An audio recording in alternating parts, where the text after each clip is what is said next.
Loučíme se z Jersey City. Máme za sebou 3 intenzivní dny v New Yorku a teď už nabíráme směr Niagárské vodopády. Už se vydáváme na první přejezd směr Niagary. Posádka velká.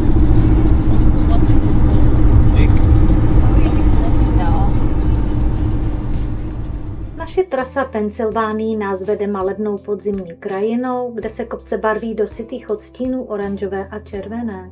Cílem je město Scranton a místní železniční muzeum.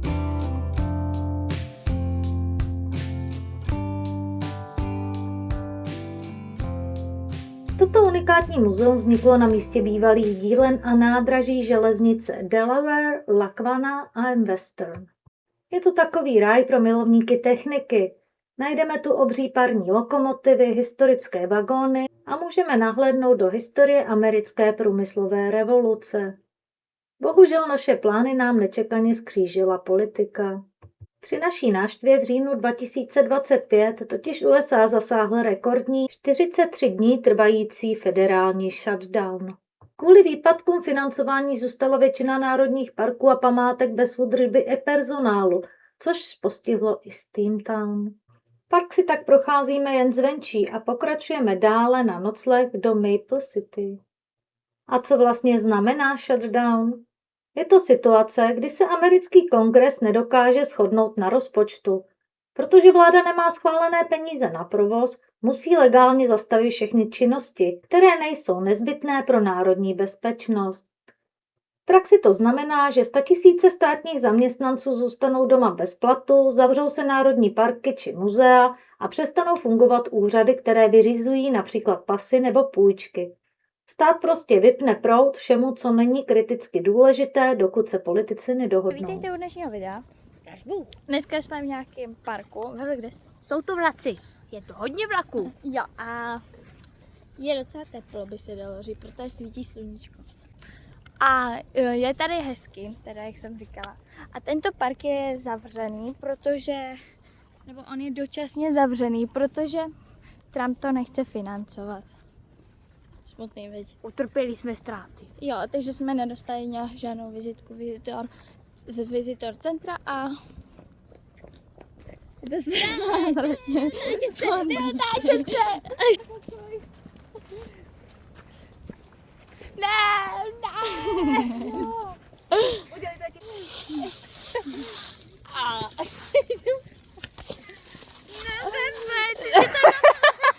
musím fotit.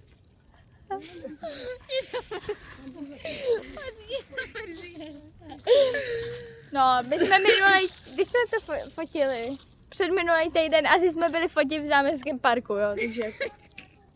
A jste víš?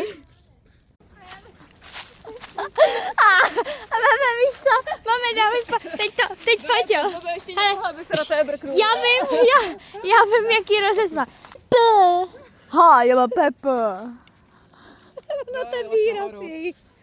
Vava, dělej Katy Perry, jak jí chtěli jíst už.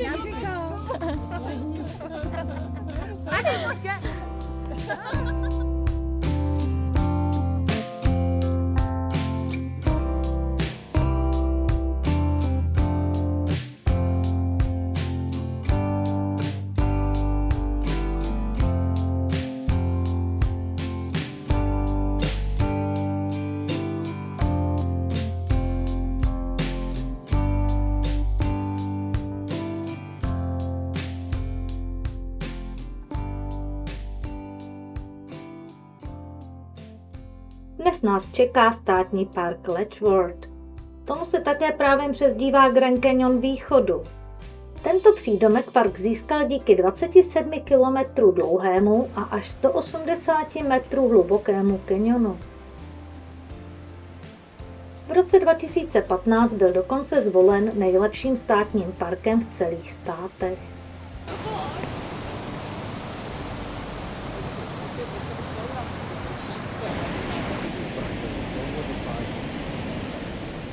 Řeka Genesee tu vyhloubila hluboký kaňon s uchvatnými srázy. Začínáme u horního vodopádu, nad kterým se tyčí ikonický železniční most a pěšky pokračujeme k mohutnému Middle Fall. Obří ocelový most, který je nad horním vodopádem, byl dokončen v roce 2017 a nahradil tak starý železniční most z roku 1875. Horní vodopád je 21 metrů vysoký a má tvar podkovy. Oblast původně obývali indiáni kmene Seneca, kteří ji nazývali údolí 3 vodopádů. Kaňon je tvořen převážně břidlicí a pískovcem. Tyto vrstvy usazenin jsou staré stovky milionů let a díky nim mají stěny kaňonu typický zubatý vzhled, který připomíná právě Grand Canyon.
Middle Falls.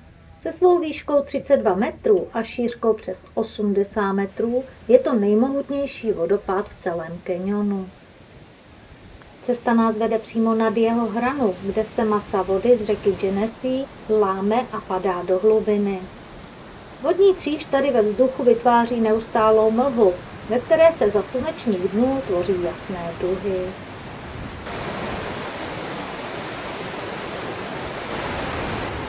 A zase zde máme krásný indiánský název.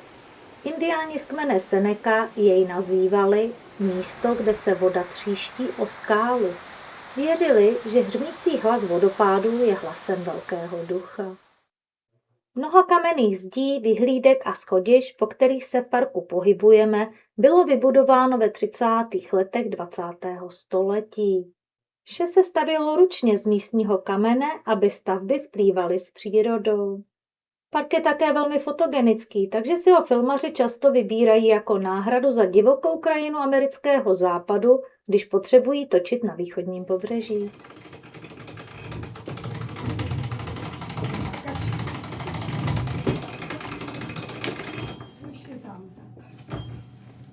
Máme? Jo. Ukáž to vůbec není poznat. Opouštíme nádherné vodopády a jedeme dále po silnici, která lemuje hranu kaňonu. Naší další zastávkou je vyhlídka Great Bend. Přímo pod námi řeka opisuje obrovský, téměř dokonalý oblouk. Je to nejhlubší část celého parku. Stěny kaňonu padají kolmo dolů do hloubky neuvěřitelných 168 metrů. Po nezbytném foto a krátkém kochání už definitivně opouštíme státní park a vyrážíme k cíli našeho dne, a to Niagárským vodopádům. Projíždíme Varšavou.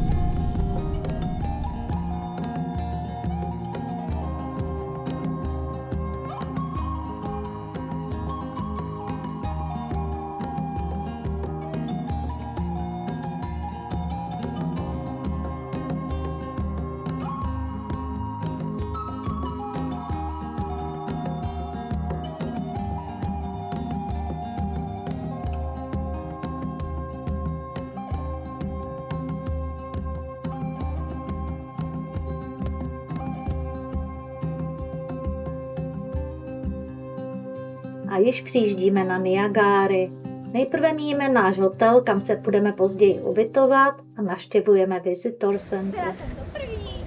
No moment. Přijme se.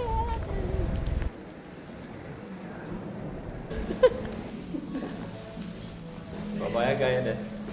Po krátké návštěvě Visitor Centra míříme na Observation Tower. Tato 86 metrů vysoká ocelová věž je jediným místem na americké straně, odkud můžeme vidět všechny 3 vodopády najednou. A to jak americký vodopád, Nevěstin závoj i vzdálenější kanadskou podkovu. Most Rainbow Bridge je jedním z nejznámějších hraničních přechodů na světě a spojuje americké město Niagara Falls s kanadským Niagara Falls. Most dostal své jméno duhový díky tomu, že se v mlze nad vodopády téměř neustále tvoří duhy. Z věže sjíždíme proskleným výtahem dolů k úpatí vodopádu. Tady vyfasujeme ikonické růžové pláštěnky, které jsou sice stylové, ale proti tomu, co nás čeká, jen mírně účinné. Most je postaven jako ocelový oblouk, který se opírá pouze o břehy. V řece pod ním není žádný pilíř, protože proud vody je tu tak silný a hloubka tak velká, že by stavba v korytě byla technicky téměř nemožná. Byl otevřen v roce 1941 a jeho elegantní oblouk symbolizuje přátelství mezi USA a Kanadou. Nastupujeme na palubu legendární lodi, která turisty vozí pod vodopády už od roku 1846. Nejlepší, že to mi to takhle vítá nahoru celý, ty vole.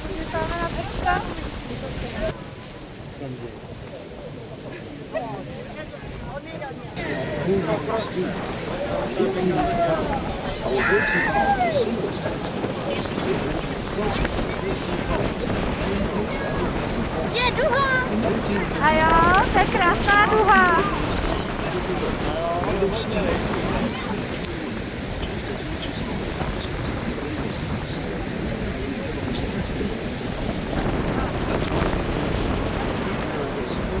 A to je pecka, ale...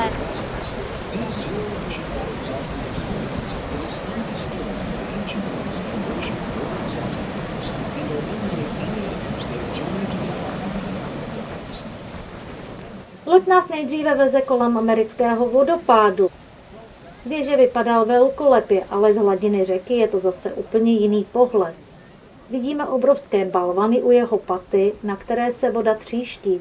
To jsou pozůstatky masivního sesuvu skal z roku 1954. Je to fascinující pohled, jak se řeka Niagara vylévá z Erijského jezera, láme a padá do hloubky 51 metrů.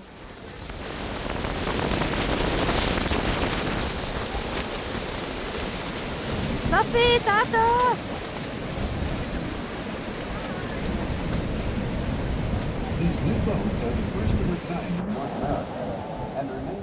Každou sekundu tudy proteče přes 2 miliony litrů vody. Proplouváme také kolem menšího, ale velmi dravého vodopádu Nevěstin závoj.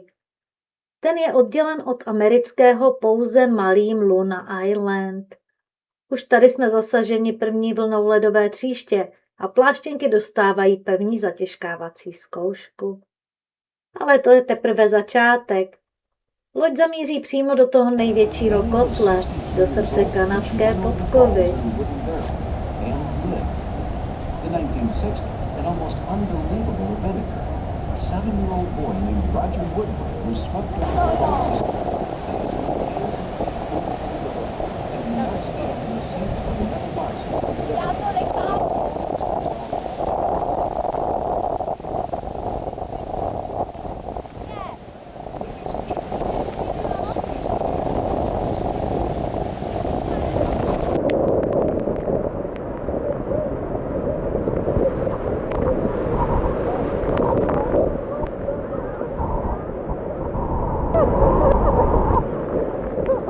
Bukot je neskutečný a před námi není skoro nic vidět, jenom bílá stěna z vodní tříště, která na nás padá ze všech stran. Voda stříká úplně odevšad a vítr, který padající masa vytváří, nám hází kapečky přímo do obličeje. Máme pocit, že jsme uprostřed obrovské bouře, i když nad námi je modré nebe. Pláštěnky nás ochránily opravdu jen částečně, takže jsme docela promočení, ale ten zážitek, ten rozhodně stojí za to.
Sice promočení, ale rozesmátí výjíždíme výtahem nahoru a poté ještě zajdeme na vyhlídku kousek od věže. Odtud je krásně vidět ta síla, která se valí směrem ke Goat Islandu. Tady stojíme přímo nad hranou amerického vodopádu a koukáme na masu vody z hora.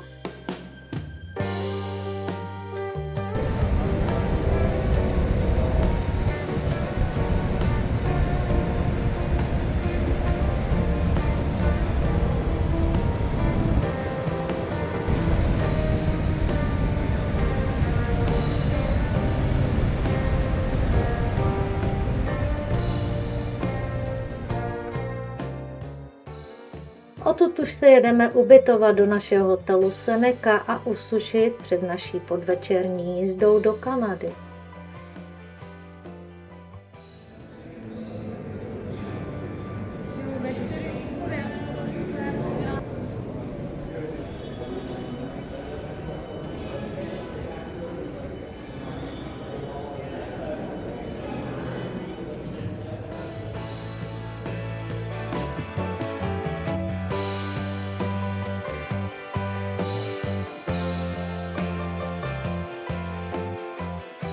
Po krátkém odpočinku a usušení v hotelu vyrážíme směr Kanada. Přejíždíme přes Rainbow Bridge, kde překračujeme státní hranici. A info pro cestovatele. Za vjezd na kanadskou stranu se platí drobný poplatek, ale dobrou zprávou je, že při cestě po zemi nepotřebujete registraci ETA, stačí jenom platný pas. Jíždíme do Kanady. Se Kanadou, my jsme v Kanadě. Ještě ne, ještě jsme na mostě. Teďka. Welcome to Canada.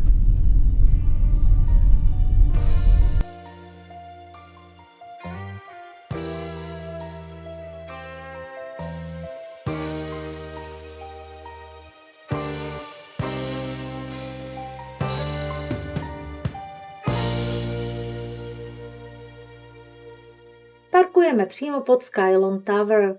Pohled nahoru na tu 160 metrů vysokou věž nám dává tušit, co nás asi čeká.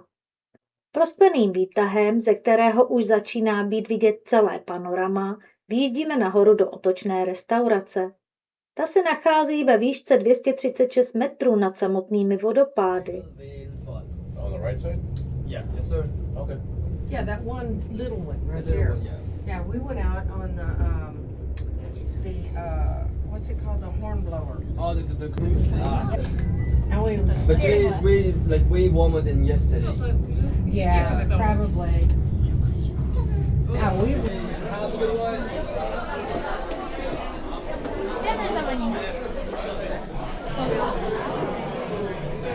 Thank you.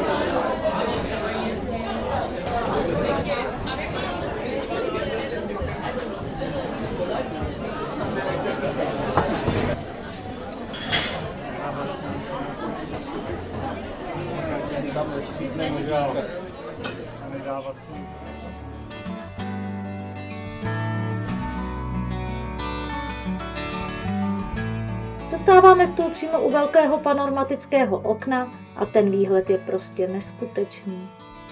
Mám pro vás zase jeden tip. Pokud si zarezervujete brzkou večeři, ta je buď 16:30 nebo 17 hodin, vyjde vás tříchodové menu na skvělých 60 kanadských dolarů, což je přibližně 1000 korun. Na takové místo je to parádní cena, protože v tomto máte i rovnou lístek na vyhlídkovou plošinu. Na výběr je vše možné, od stejků, žeber, polososa. Restaurace se během hodiny až hodiny a půl otočí o celých 360 stupňů. Takže u skvělého jídla a se sklenkou v ruce vidíme vodopády i z okolních stran. Čas brzké večeře je v říjnu pro nás naprosto ideál. Díky tomu, že slunce zapadá dříve, stíháme totiž všechno. Zažíváme krásnou zlatou hodinku, samotný západ slunce i moment, kdy se vodopády začínají nasvěcovat.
Po jídle ještě vycházíme na venkovní otevřenou terasu, abychom si pohled a hukot užili z výšky naplno.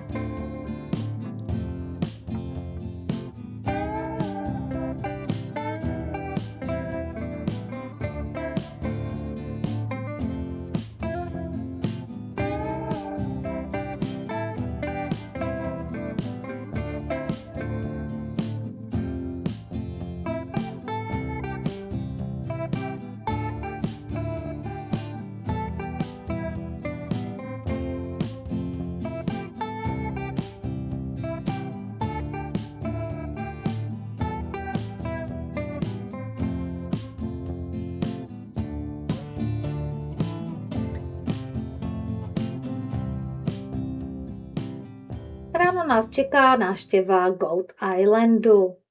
Tento ostrov je unikátní tím, že stojí přímo na hraně mezi americkým a kanadským vodopádem. Přes malý můstek přecházíme na Luna Island, což je kousek země vklíněný mezi hlavní americký vodopád a Nevěstin závoj.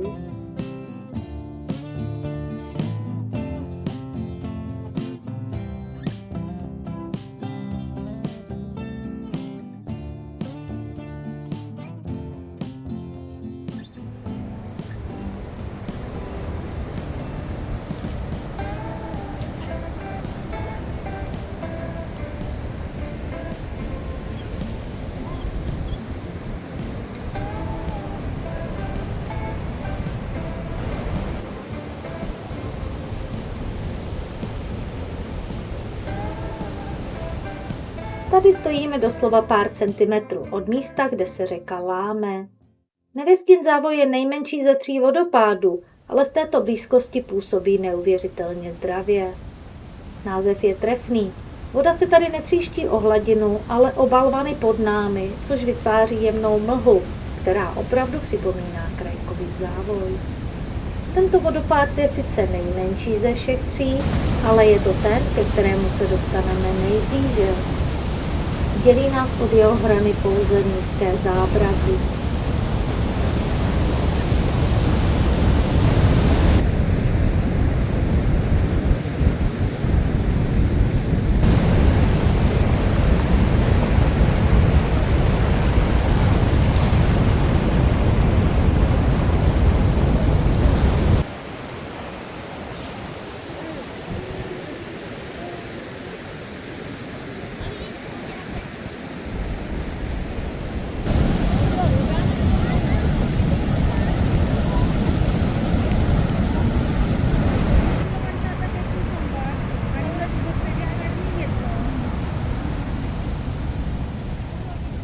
V chladném, ale naprosto krásném slunečním dni se přesouváme na vyhlídku Terrapin Point, abychom se rozloučili s monumentální podkovou. Přestože se tomuto vodopádu říká kanadský vodopád, ve skutečnosti jim prochází mezinárodní hranice, ale většina, asi 90%, leží na kanadské straně. Přes podkovu protéká zhruba 90% veškeré vody řeky Niagary. Zbytek tedy zbývá na americký vodopád a Nevěstin závoj.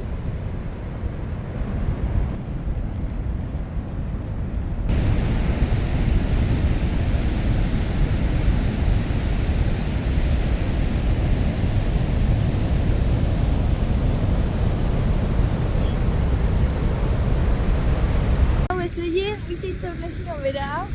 Dneska jsme na Niagarských vodopádech. Je tu duha a je tady pěkně mokro. Ale ne, naštěstí tady. A takhle jsme dole, jako tam ta lodička. Tamhle vzadu taky pluli. Byli jsme promočení, jsme měli boty promočení. Bylo to hrozně, ale zase to stalo. No a tamhle nahoře na té věžičce, tam jsme vyjeli výtahem a jedli jsme tam, měli jsme steak a byl velmi dobrý.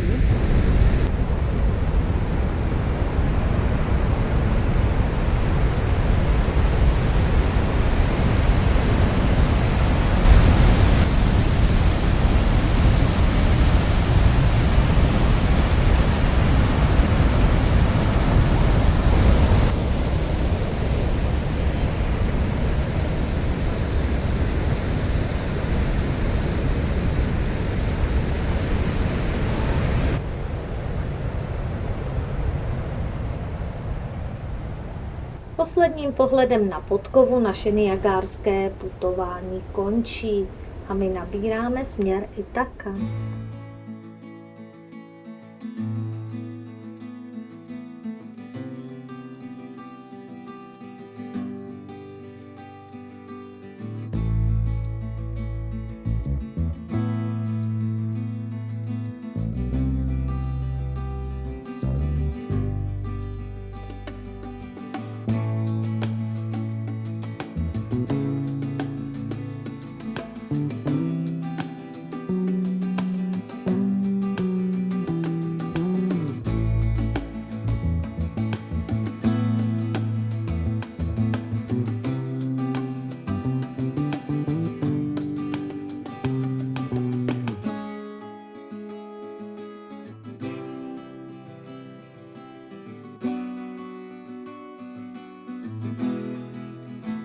Cestou do Ithaky zastavujeme u jedné z nejvyšších vodopádů na východě USA. My si to však pouze můžeme představit, neboť koryto je téměř vyschlé a po stěnách stéká pouze pramínek vody. Nicméně vodopád má výšku 66 metrů, což je o dobrých 10 metrů víc než u Niagáry.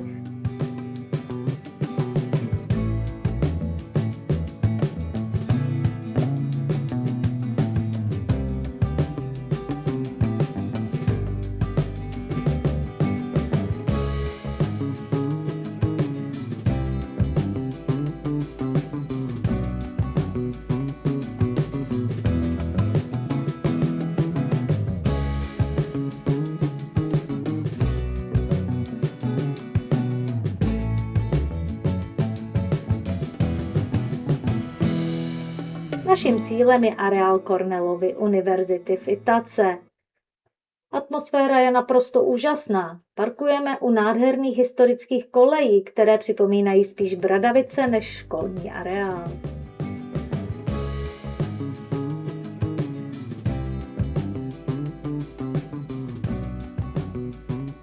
Procházíme k vodopádům, které se nacházejí uprostřed kampusu.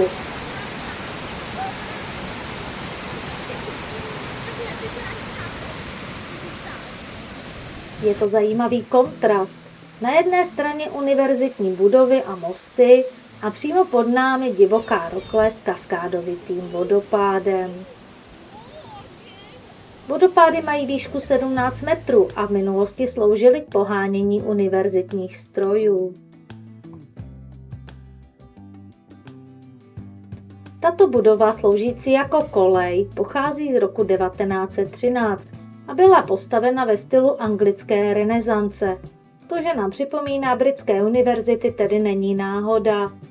Uvnitř se nachází velká jídelna, která je přesnou kopií jídelny v Oxfordu. A pro fanoušky Harryho Pottera je to jasná asociace na velkou síň v Bradavicích. Je také známa jako kolej umělců. Studenti si tu sami spravují divadlo, nahrávací studio nebo dílny na šperky a keramiku.